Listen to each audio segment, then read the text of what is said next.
Hello, everybody. Scott Golden here with the Mid-South Wrestling Review Series for the 22nd of May, 1982. And we're rolling right along into the almost summer of 1982. Good stuff here on Mid-South. Things really pick up in the month of June, but we're closing out May. Got about 6 more episodes I want to get up tonight. That's my goal, anyway. And then some more for you tomorrow. My goal is to do a year a week through the end of the Mid South run. So within about 5 or 6 weeks, should have everything from Mid South up. That's the goal. Then we'll move on to something else. But anyway, needless to say, the 22nd is started with more workouts with kids. With Precious Paul Ellering cuts a promo, really basic, nonsensical promo, nothing to really of note. Just the idea that they're trying to get over that he likes working with kids. That is the main focus of the entire promo. He has them do push ups, kind of talks about enjoying working with kids a little bit. Basically, just trying to make him look more human. At least that's what I assume it is. In any event, we move to the first match of the program. Rick Ferrara and Dick Murdoch. Nothing to write home about here either. Very basic match. Murdoch's been around, and obviously Ferrara just an enhancement talent. Still keeping Murdoch around. Doesn't really have a discernible TV program at this point. Although you can put Dick Murdoch in the ring with just about anyone and do okay for yourself. Murdoch with some hammerlocks, headlocks, head scissors, takeovers, and the like. Murdoch more the brawler, but can do other things when needed or called on to do so. Ferrara gets a little bit of an advantage, although Murdoch manages to go for the, falling elbow that Dusty Rhodes does, end up missing that.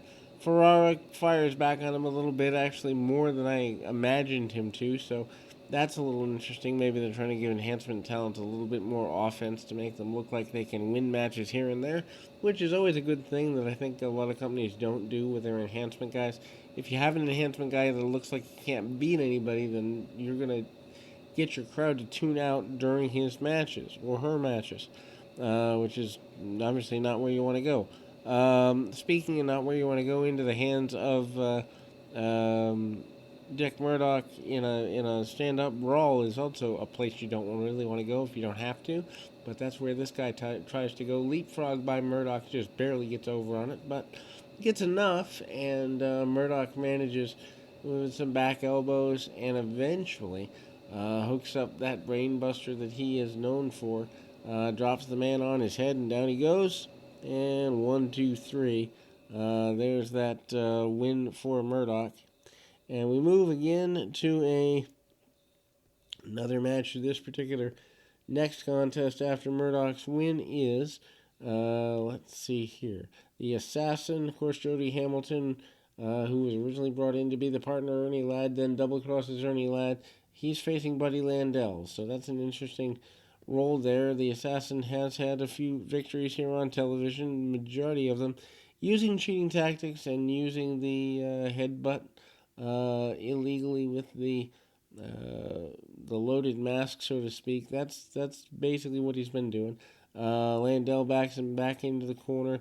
Breakdown and kind of a judo throw, headlock takeover type maneuver by the Assassin. Assassin using his extra weight, and he does outweigh Landell at this point. Landell does get more portly over time, but not quite here.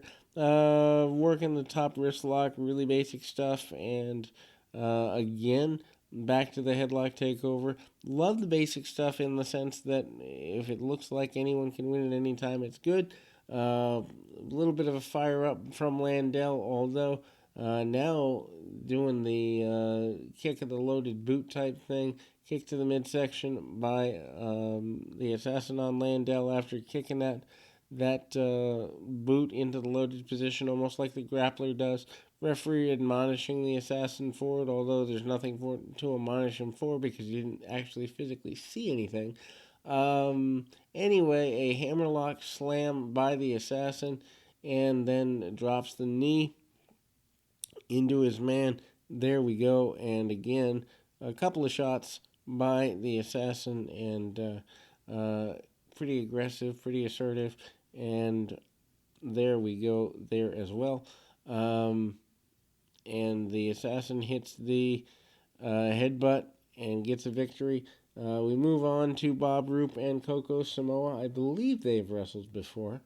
Samoa, obviously a guy that, and I think actually that was Roop's first North American title defense, if I remember correctly. Now that I think a little bit more about it, a couple of months back. But anyway, Samoa's a guy they've protected pretty well.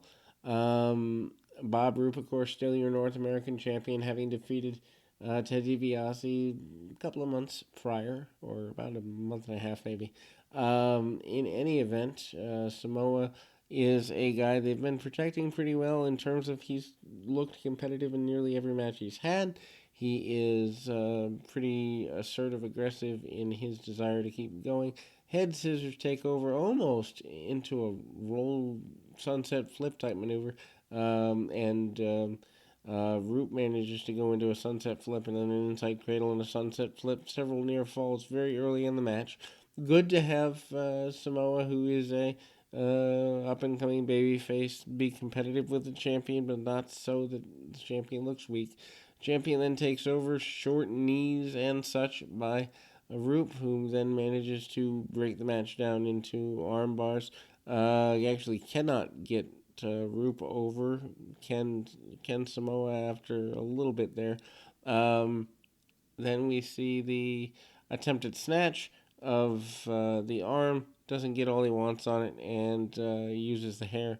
Um, Roop manages to come back up just a little bit with this, and then we see him get a victory. His victory, a little bit hollow, uses a little bit of cheating, but that's to be expected with Bob Roop by this point in his Mid-South journey.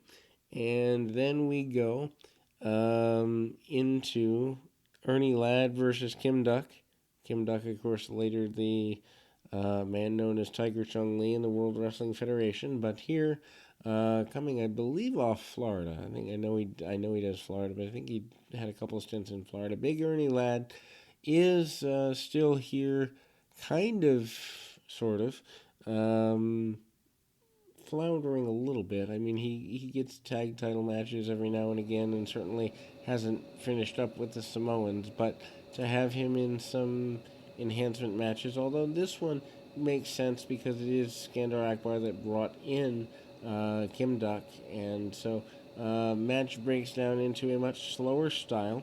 Um, Over the hip goes Duck, and then we see almost an attempted belly to belly. Duck with manages to use some martial arts maneuvers, actually several of them, gaining him an advantage for the foreseeable moment, and some shots there. Um, Snapmare takeover, miss of the elbow drop by Duck. I wouldn't say out of nowhere, but a little bit surprised there. And then we see an Irish whip, big boot by Ernie Ladd, and then a jumping leg drop gets him a victory there. We move to a tag team match, one man gang and the grappler. Interesting tandem there. Sharp and Barr are their adversaries. One man gang has been protected. Not quite at the level of like a King Kong Bundy or Kamala. Kamala, by the way, is coming in over the next couple of weeks here. Little bit of a spoiler, almost 40 years ago. But anyhow, um, Iron Mike Sharp manages to do a good bit of arm work. Stays on the grappler. Grappler, of course, Len Denton, big guy in Portland area, and Mike Sharp has been pretty consistent in the area here. Of course, Akbar on the outside, mainly due to his involvement with the one man gang. As a matter of fact, primarily so. Um, and we continue to see this match unfold a little bit. Very basic tag match. If you need tag match psychology lessons, this would be as good a match as any to take a peek at. And Lord knows tag teams today do, because, well, the Young Bucks aren't the answer. And so, um, we see kind of an upstep. Gang manages to try to do the Greco-Roman knuckle lock series of spots. Oddly enough, Sharp ends up coming out ahead, so not full psychology there, as you would think the one-man gang at 300 plus pounds, sometimes they say 400, would be a little stronger. Um, the grappler comes in, gets a bit of an advantage, cuts off the ring on his adversary, and away they go again. Gang manages to drop an elbow on his opponent, and Sharp manages to stay and fight with him a little bit. Sharp taking, I guess I would say, the majority of the match. Very little involvement from Barr. Barr finally does get into the ring, using much more speed related tactics and the like. Big back body drop by Barr, who then manages to get into a roll through, but the one man gang comes in, breaks up any pin attempt, and the gang gets a victory there. Then we move into another contest. This one, Mr. Olympia and Billy Starr. Starr, again, a guy we haven't dealt too much with here. And Olympia, obviously, a regional champion for the majority of his Mid-South run. I think Mississippi champion is where he is at for the most part, and Mr. Olympia, a masked superstar who, for the most part, is regarded very, very well. Attempted top wrist lock and some takeovers by Olympia. Starr manages to claim falsely that his hair has been pulled. Big surprise there. Anyway, side headlock, and again, we kind of go into that area pretty assertively, aggressively, no big deal. Irish whip, though, and a shoulder tackle by the Olympian. Mr. Olympia is using very basic wrestling holds and side headlock takeovers. Works the headlock for several minutes, gaining and keeping the advantage pretty authoritatively, and manages to snap his opponent over. Goes back to the inverted reverse chin lock, and Olympia again, a mainstay guy. A mainstay guy. You can have him with a main eventer. You can have him with in tag teams, which is where he spent a good bit of the time here, or you can have him in any other number of places where he would be helpful to your cause. Spinning toe hold by Olympia, not a typical move by any stretch of the imagination, but it works nonetheless. Then we see Starr trying to bite and fight his way out. Shoulder tackles and a bit more aggression there. Big drop kick under the chin, and a second time by Mr. Olympia. Olympia now with a big back body drop and in the middle, and then he kind of riles him up and into the corner, into the other side. Big sleeper hold and a victory for Mr. Olympia. No big surprise there. We move to our final match, and I guess we'd say main event because of the one of the combatants anyway.